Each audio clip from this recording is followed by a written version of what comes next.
Late April, and the mud along Route 9 still hadn't dried out from the spring melt. Karen Voss stood at the edge of her family's soybean field, looking down into the drainage ditch that ran along the eastern property line. 3 feet deep, maybe 6 feet across, choked with quack grass and the occasional beer can somebody tossed from a truck window. Her neighbors thought she'd lost her mind when the seed drill showed up that Tuesday morning, loaded not with corn, not with beans, but with sunflower seed. "You're putting flowers in a drainage ditch?" That was Dale Peterson, who'd farmed the section next to the Voss place for going on 40 years. He leaned on his truck door, cap pushed back, watching her walk the ditch line with a bag of seed slung over one shoulder. "Karen, that ground floods every spring. Nothing worth a damn grows down there except cattails." She didn't answer him right away. She'd heard some version of that sentence from half the township already. Here's what Karen knew that Dale didn't, or didn't think mattered. She'd spent the winter reading up on something called phytoremediation, and she'd spent an evening on the phone with an extension agent from the state university 2 counties over, a woman named Dr. Ellen Marsh, who studied riparian buffer zones for a living.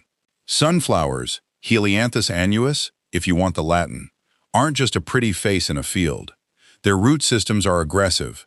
A single plant can send a taproot 2 to 3 feet down within a growing season, with a dense web of lateral roots spreading out to grab whatever's near the surface. That root mass does 2 things at once. It physically holds soil particles together, resisting the sheer force of moving water, and it draws up excess nitrogen and phosphorus that would otherwise wash straight into the ditch and downstream into the watershed. There's real science behind why farmers have started using sunflowers this way. After the Chernobyl disaster, sunflowers were planted in floating rafts on contaminated ponds because of how efficiently they pull heavy metals and other compounds out of soil and water through a process called phytoextraction. You don't need a nuclear disaster to make use of that same root biology. You just need a ditch that floods every spring and washes your topsoil into the county creek. Karen wasn't naive about it. She knew the ditch wouldn't turn into a garden overnight. She knew the sunflowers she was planting, a hardy variety chosen specifically for wet-tolerant root development, would take a full season before their root systems matured enough to matter. But she also knew something else, something she'd learned the hard way 3 years earlier. That was the year the ditch overflowed in June, a freak week of storms that dumped 6 inches of rain in 18 hours. The water didn't just fill the ditch, it came up over the bank, cut a channel through 11 acres of topsoil, and left a scar in the field that took 2 seasons to heal. She remembered standing at the edge of that damage with her father, who'd farmed the land his whole life, and his father before him, and neither of them said much. There wasn't much to say. You don't argue with water. Her father passed 2 winters later. The farm came to her not because she was the only child. Her older brother Tom had made it clear years before that row crop farming wasn't the life he wanted, but because she was the one who stayed.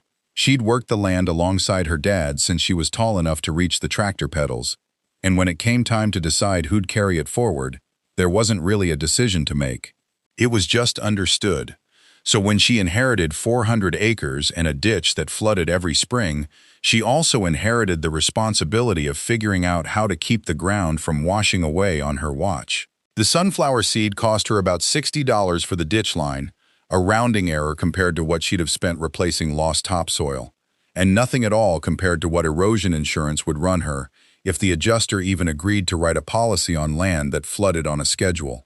Dr. Marsh had walked her through the numbers on that first phone call.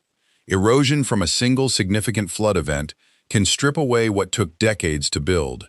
Topsoil forms at a rate of roughly 1 inch every 100 to 500 years, depending on soil type and climate. You can lose that same inch in a single afternoon of moving water if there's nothing holding it in place. That's the trade nobody talks about enough at the co-op counter. An inch of topsoil, gone in an afternoon, took longer to build than the United States has existed as a country. Karen planted 2 acres of sunflowers along both sides of the ditch that spring, staggering the rows so the root systems would overlap and knit together as they grew. She used a variety recommended for its tolerance to saturated soil. Sunflowers aren't naturally a wetland plant, but certain cultivars handle periodic flooding far better than others, provided the water drains within a few days rather than sitting stagnant. She also seeded a mix of native prairie grass along the immediate bank, switchgrass and little bluestem, because grass roots, while shallower than sunflower taproots, form a denser mat right at the surface, which matters most in the first few inches where the worst of the erosive force from moving water actually happens. By July, the ditch line didn't look like a mistake anymore. It looked like something out of a postcard, 6-foot stalks with heads the size of dinner plates, turning slowly through the day to track the sun in a behavior called heliotropism, though by full bloom, the mature flowers mostly settle facing east and stop tracking altogether, their stems having stiffened past the point of flexing. Dale Peterson stopped making jokes about it sometime around the 4th of July. He didn't say anything, but Karen noticed him slowing his truck down when he drove past, looking at the ditch line a little longer than a man usually looks at somebody else's flowers. The real test came in September. It started the way these things usually start in that part of the country. A tropical system that had spent itself over the Gulf, then rode a jet stream corridor north, and stalled out over 3 counties for the better part of 4 days. The rain gauges at the county extension office measured just over 9 inches by the time it let up. The river that fed the watershed downstream from Karen's farm crested at a level the Army Corps hadn't seen on their gauges in almost 20 years.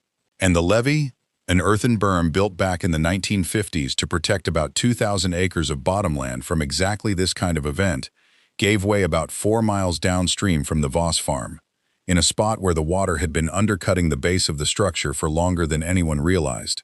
Levee failures rarely happen the way people picture them, some dramatic instant collapse. Most of the time it's a slower process called piping. Water finds a weak seam, usually where the levee's internal soil composition isn't uniform, or where an old drainage pipe or root channel has created a path of least resistance. Water erodes a small channel through that weak point. The channel grows, and eventually enough material is removed that the structure above it can no longer support its own weight. It happens over hours, sometimes days, not seconds. But once it starts moving fast, there's no stopping it. The failure sent a surge of water backward up the drainage network, faster than most of the township expected, filling ditches that hadn't seen that kind of volume in living memory. Farms up and down the corridor took losses. Some lost fence line. Some lost equipment left in low fields.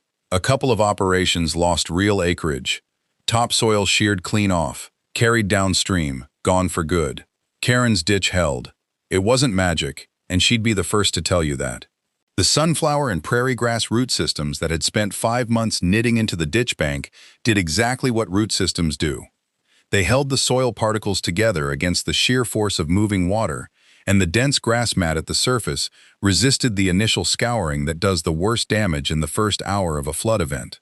The ditch still flooded, water still moved through it hard enough to flatten a good number of the sunflower stalks right down to the ground. But the bank didn't cut. The channel didn't widen. When the water receded 4 days later, Karen's ditch looked battered but intact, while sections of Dale Peterson's adjoining ditch, unplanted, same soil type, same slope, had cut a new channel nearly 3 feet wider than it had been in the spring. Dale drove over 2 days after the water dropped low enough to get a truck through. He stood at the edge of Karen's ditch for a long while, looking at the flattened sunflower stalks and the bank that held where his hadn't. "Well," he said, "I suppose I owe you an apology and about $100 of seed money because I'm doing this on my side next spring." Karen didn't say "I told you so." She didn't have to.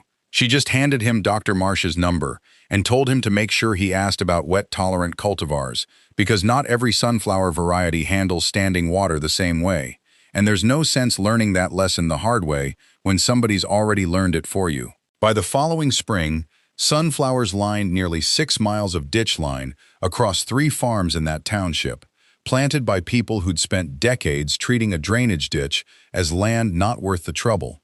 What changed wasn't the ditch. It was the willingness to look at unproductive ground and ask what it might actually be capable of, instead of just what it had always been. Karen's operation still grows soybeans and corn on the bulk of those 400 acres. This isn't a story about abandoning row crop farming for wildflowers. It's a story about margins, about the 6% of land that never made anyone money, sitting right there the whole time, waiting for somebody to treat it like it mattered. The extension office in that county now uses photographs of Karen's ditch line in presentations to other farmers about buffer strip management and flood mitigation. Dr. Marsh has cited the case informally in a couple of talks about low-cost erosion control for small and mid-sized operations, the kind of farms that can't always afford the engineered solutions, the geotextile matting, the riprap, the retaining structures, that work but cost real money most family operations don't have sitting around. Karen still walks that ditch line most evenings in the summer, the way her father used to walk his fields before supper, checking on things that couldn't tell him what they needed, but showed him anyway if he paid attention. The sunflowers turn east in the morning, hold steady through the heat of the day, and by August the heads go heavy enough that the goldfinches show up in numbers thick enough to make the whole ditch line look like it's moving. Dale still ribs her about it sometimes when they're both standing at the co-op waiting on seed orders, but it's a different kind of ribbing now, the kind between two people who've both learned the same lesson about what the land can do, if you're willing to listen to it before it has to prove itself the hard way. The levee's been rebuilt since then, reinforced this time, with a wider base and a core designed to resist the piping that took the old one down. Nobody expects it to hold forever. Water finds a way, eventually. It always has. But 6 miles of sunflower roots are down there now too, holding what they can hold, doing quietly what quiet root systems do, not stopping the water, but slowing it down enough, holding enough ground together, that when the next flood comes, and it will, there'll be a little less lost, and a little more standing, than there would have been otherwise. That's not a bad thing to leave behind on a piece of ground. Karen figures her father would have said the same.